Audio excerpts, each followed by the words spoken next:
ಶಿರೂರು ಗುಡ್ಡ ಕುಸಿತದಲ್ಲಿ ನಾಪತ್ತೆ ಆಗಿರುವಂತಹ ಅರ್ಜುನ್, ಜಗನ್ನಾಥ್ ನಾಯಕ್, ಅದೇ ರೀತಿಯಾಗಿ ಲೋಕೇಶ್ 13 ದಿನ ಕಾರ್ಯಾಚರಣೆ ಮಾಡಿದ್ರು ಕೂಡ ಇನ್ನೂ ಪತ್ತೆ ಆಗಿಲ್ಲ, ನಾಪತ್ತೆ ಆಗಿದ್ದಾರೆ. ಇವತ್ತು ತಾತ್ಕಾಲಿಕವಾಗಿ ಕಾರ್ಯಾಚರಣೆಯನ್ನ ಸ್ಥಗಿತಗೊಳಿಸಲಾಗಿದೆ ಅನ್ನುವ ಚರ್ಚೆಗಳು ಶುರುವಾಗ್ತಾ ಇದೆ.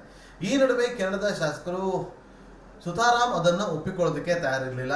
ಕಾರ್ಯಾಚರಣೆಯನ್ನು ಮುಂದುವರಿಸಬೇಕು ಅಂತ ಹೇಳಿ ಅವರು ರಿಕ್ವೆಸ್ಟ್ ಅನ್ನ ಮಾಡಿದ್ರು. ಅದೇ ಕಾರಣಕ್ಕೋಸ್ಕರ ಐಬಿಯಲ್ಲಿ ಒಂದು ಮಹತ್ವದ ಮೀಟಿಂಗ್ ಅನ್ನು ಕೂಡ ಏರ್ಪಡಿಸಲಾಗಿತ್ತು. ಮೀಟಿಂಗ್ ಅಲ್ಲಿ ಪಾಲ್ಗೊಂಡಿದ್ದಂತಹ ಶಾಸಕ ಸತೀಶ್ ಎಲ್ಲೋರಿಗ ನಮ್ಮೊಂದಿಗಿದ್ದಾರೆ, ಅವ್ರನ್ನ ಮಾತಾಡ್ತಾ ಹೋಗ್ತೀನಿ.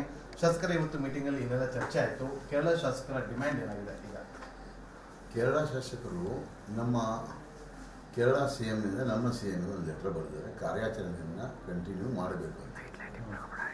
ಇವತ್ತು ನಾವು ಅವರಿಗೆ ಕೂತ್ಕೊಂಡು ಒಂದೇ ಒಂದು ಮಾತು ಹೇಳ್ತೀವಿ, ನಿಮ್ಮ ಪ್ರೆಸ್ ಕಂಪಲ್ಸರಿ ಇಲ್ಲೇ ಇದೆ, ನಮ್ಮ ಪ್ರೆಸ್ ಇದೆ, ನೀವು ಇದ್ದೀರಿ. ಕೇರಳದಿಂದ ಬಂದಂಥ 3-4 ಮಿನಿಸ್ಟ್ರಿಗೂ ಗೊತ್ತುಂಟು. ಇವತ್ತು ನಾವು ಏನು ಈಶ್ವರ್ ಮಲ್ಪೆ ಅವರಿಂದ ಪ್ರಯತ್ನ ಪಟ್ಟು 2 ದಿವಸ ನಾವೊಂದು ಆಶಾದಾಯಕವಾದ ಒಂದು ಪ್ರಯತ್ನ ಇತ್ತದು. ಮತ್ತು ಫಂಟೂನ್ ತರ್ತೇವೆ ಅಂತ ಹೇಳಿದ್ದು, ಫಂಟೂನ್ ಸಹ ನಮಗೆ ಅದು ಏನಾಯಿತು, ಗಾಡಿಯಲ್ಲಿ ಅದನ್ನು ಕೂತ್ಕೊಂಡಿಲ್ಲ ಟ್ರೇಲರ್ನಲ್ಲಿ.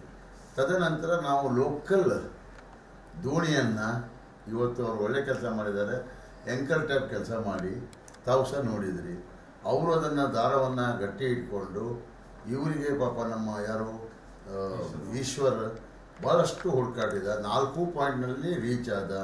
ಮಧ್ಯದಲ್ಲಿ ವೈರ್ ಒಂದು ಅಬ್ಸ್ಟಕಲ್ ಇತ್ತು, ಅದು ಕಟ್ ಮಾಡಿದ್ವಿ. ತದನಂತರ ಅಲ್ಲಿ ಏನು ನಿಜ ಪರಿಸ್ಥಿತಿ ಕೆಳಗಿಂದ ಏನಿದೆ ಅಂತ ಹೇಳಿದರೆ, ಮಣ್ಣು ಬಿದ್ದಿದೆ, ಮಣ್ಣಿನ ಮೇಲೆ ಕಲ್ಲಿದ್ದಾವೆ, ಕೆಲವು ಕಡೆಗೆ ಕಲ್ಲು ಮೇಲೆ ಒಂದು ಆಲದ ಬೃಹತ್ ಮರ ಇದೆ, ಅಲ್ಲಿ ಇತ್ತದು ಮೊದಲಿಂದು. ಈ 3 ಏನು ಮೇಲೆ ಇದೆ ಜಮೀನಿನ ಮೇಲೆ, ಈಗ ಅದನ್ನು ಹೊಡಿಲಿಕ್ಕೆ ನಮ್ಮ ಹತ್ರ ಏನಾದರೂ ಒಂದು ಮಧ್ಯದಿಂದ ಒಡೆದು ನೀರಿನ ಮೂಲಕ ಸಾಗಲಿಕ್ಕೆ ಅದನ್ನು ಏನಾದರೂ ಮಾಡಬೇಕಂತ ವ್ಯವಸ್ಥೆ ಆಗಬೇಕಾಗಿದೆ. ಅಂಥ ಪರಿಸ್ಥಿತಿಯಲ್ಲಿ ಅವ್ರನ್ನ ಹೇಳಿದ್ವಿ, ಡೈವಿಂಗ್ ಏನು ಮಲ್ಪೆ ಈಶ್ವರ್ ಇದ್ದಾನೆ, ಅವನೇನು ಹೇಳಿದಾನೆ, ಸ್ವಲ್ಪ ನೀರು ಬಿಳಿ ಆಗಲಿ, ಕ್ಲೀನ್ ಆಗಲಿ,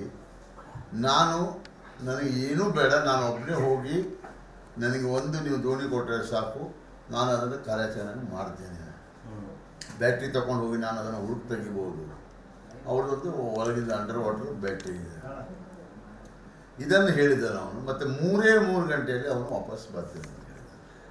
ಇದನ್ನು ಹೇಳಿದ್ವಿ ಅವರಿಗೆ. ಆಮೇಲೆ ನಾವು ಕೇರಳದಿಂದ ಒಂದು ಕಡೆಗೆ ಒಂದು ಮಷೀನ್ ಇದೆ. ಆ ಮಷೀನ್ ಏನಂತ ಹೇಳಿದರೆ, ಆ ಮಷೀನ್ ಮೇಲೆ ಪೋಕ್ಲೇನ್ ಇದೆ, ಬಾರ್ಜ್ ಮೌಂಟೆಡ್ ವಿತ್ ಪೋಕ್ಲೇನ್.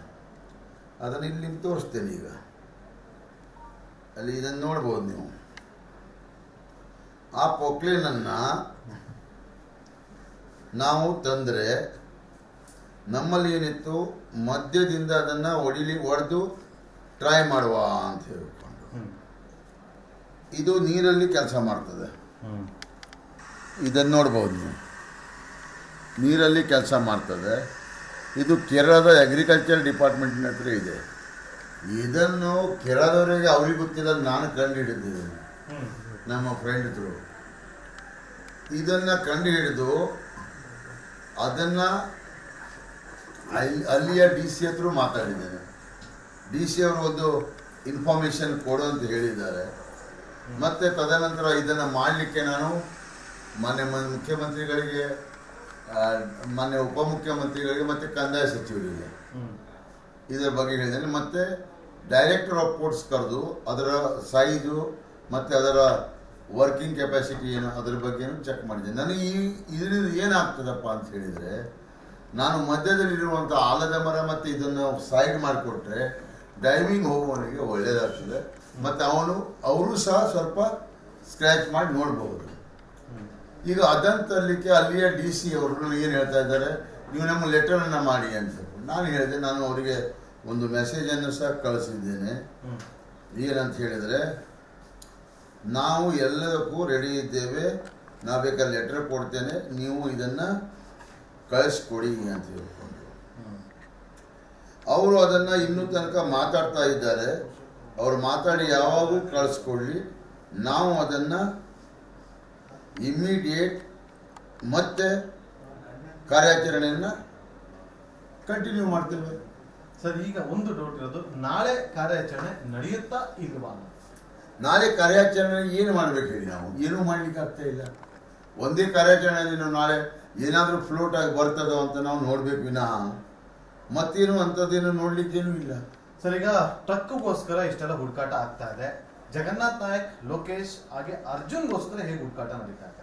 ನೋಡಿ, ಇವತ್ತು ನಮ್ಮ ಸ್ವಾಮೀಜಿಗಳು ಬಂದಿದ್ರಲ್ಲಿ ಸ್ವಾಮೀಜಿಯವರಿಗೆ ಹೇಳಿದೆ, ನಾವು ತಾರತಮ್ಯ ಏನೂ ಮಾಡುವುದಿಲ್ಲ, ತಾರತಮ್ಯ ಮಾಡುವಂಥ ಪ್ರಶ್ನೆನೇ ಇಲ್ಲ.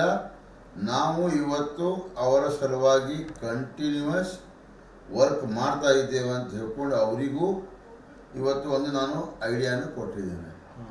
ನಾವು ಅಂಥದ್ದೇನು ರಾಂಗ್ ಥಿಂಗ್ ಏನೂ ಮಾಡ್ತಾ ಇಲ್ಲ. We are trying hour level best. ಈಗ ನಾಳೆ ಸುಮ್ಮನೆ ಹೋಗ್ಕೊಂಡು ಕೂತ್ಕೊಳ್ಳಿಕ್ಕೆ ಆಗೋದಿಲ್ಲ. ಸುಮ್ಮನೆ ಹೋಗ್ಕೊಂಡು ನಾವು ಅದನ್ನು ಏನು ಮಾಡೋದು? ನೀರು ಕ್ಲಿಯರ್ ಆದರೆ ಒಂದು ಮಾಡ್ಬೋದು, ಮಷಿನ್ ಬಂದರೆ ಕ್ಲಿಯರ್ ಮಾಡ್ಬೋದು. ಈಗ ಮಿನಿಸ್ಟ್ರು ಬಂದರೆ ಮಿನಿಸ್ಟ್ರ್ ಹತ್ರ ನಾನು ಅದೇ ಹೇಳಿದೆ, ಮೇಡಮಿಗೂ ಬೇಕಾದ್ರೆ ಒಂದು ಲೆಟರ್ ಕೊಡಿ ಇದನ್ನು ಆ್ಯಕ್ಷನ್ ತಗೊಳ್ಳಿಕ್ಕೆ.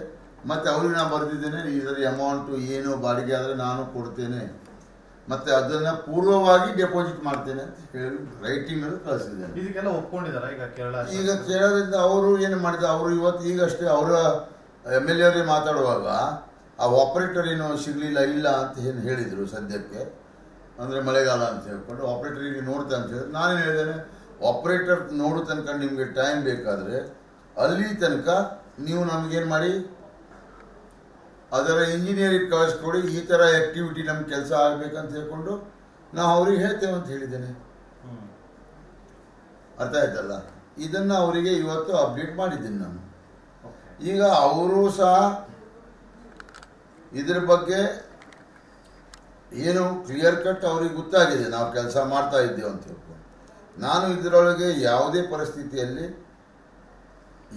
ಪರಿಸ್ಥಿತಿಯಲ್ಲಿ ಅಂದರೆ ಏನು ಈ ತಾರತಮ್ಯ ಪಾರ್ಟಿ ಇದೆಲ್ಲ ನಾವು ಮಾಡುವಂಥ ಅವಶ್ಯಕತೆಯೂ ಇಲ್ಲ. ನಾವೆಲ್ಲ ಭಾರತೀಯರು, ಕೇರಳನೂ ಅಷ್ಟೇ, ನಮಗೆ ಕರ್ನಾಟಕನೂ ಅಷ್ಟೇ. ನಾನು ಪುನಃ ಅವ್ರಿಗೆ ಹೇಳಿದ್ದೇನೆ, ನಿಮ್ಮಲ್ಲಿ ಒಂದು ಬಾಡಿ ಸಿಗಿದೆ, ನಮ್ಮಲ್ಲಿ 2 ಬಾಡಿ ಸಿಗ್ಲಿಕ್ಕಿದೆ. ನಾವು ದುಃಖದಲ್ಲಿದ್ದೇವೆ, ನಾವು ಇದನ್ನು ಪ್ರಯತ್ನವನ್ನು ಖಂಡಿತ ಮಾಡ್ತೇವೆ ಅಂತ ಅವ್ರಿಗೆ ಹೇಳಿದೆ. ಎಸ್, ಇದು ಶಾಸಕರಾಗಿರುವಂಥ ಸತೀಶ್ ಸೇಲ್ ಅವರ ಮಾತು. ಕಾರ್ಯಾಚರಣೆ ನಾವು ಸ್ಥಗಿತಗೊಳಿಸೋದಿಲ್ಲ, ಆದರೆ ಒಂದು ಮೆಷಿನ್ ಬರ್ಲಿಕ್ಕಿದೆ. ಆ ಒಂದು ಮೆಷಿನ್ ಅನ್ನ ನಾವು ಕೇರಳದ ಅಲ್ಲಿನ ಸ್ಥಳೀಯ DC ಕೂಡ ನಾವು ಲೆಟರ್ನ ಕೂಡ ಕಳಿಸ್ಕೊಡ್ತೀವಿ. ಅವರು ಆದಷ್ಟು ಬೇಗ ಇಲ್ಲಿ ಕಳಿಸ್ಕೊಟ್ರೆ ಅದು ಒಂದು ನಾವು ಕಾರ್ಯಾಚರಣೆ ಕೂಡ ಮಾಡೋದಕ್ಕೆ ಸಿದ್ಧ ಅಂತ ಹೇಳಿದ್ದಾರೆ. ಜೊತೆಗೆ ನೀರಿನ ಹರಿವಿನ ಪ್ರಮಾಣ ಬೇಕೇನಿದೆ ಅದು ಕಡಿಮೆ ಆಗಬೇಕು. ಕೆಸರು ಮಿಶ್ರಿತ ನೀರೇನಿದೆ ಆ ಒಂದು ನೀರಿನ ಕಲರ್ ಕೂಡ ಚೇಂಜ್ ಆಗಬೇಕು. ಆಗಷ್ಟೇ ನಮಗೆ ಕಾರ್ಯಾಚರಣೆ ಮಾಡೋದಕ್ಕೆ ಸಾಧ್ಯ ಎನ್ನುವ ಮಾತನ್ನ ತಿಳಿಸಿದ್ದಾರೆ. ಕ್ಯಾಮರಾ ಪರ್ಸನ್ ರಾಕೇಶ್ ಗುಳೇದ್ ಜೊತೆ ನಾಗೇಂದ್ರ ಬಾಬು, ರಿಪಬ್ಲಿಕ್ ಕನ್ನಡ, ಉತ್ತರ ಕನ್ನಡ ಜಿಲ್ಲೆ.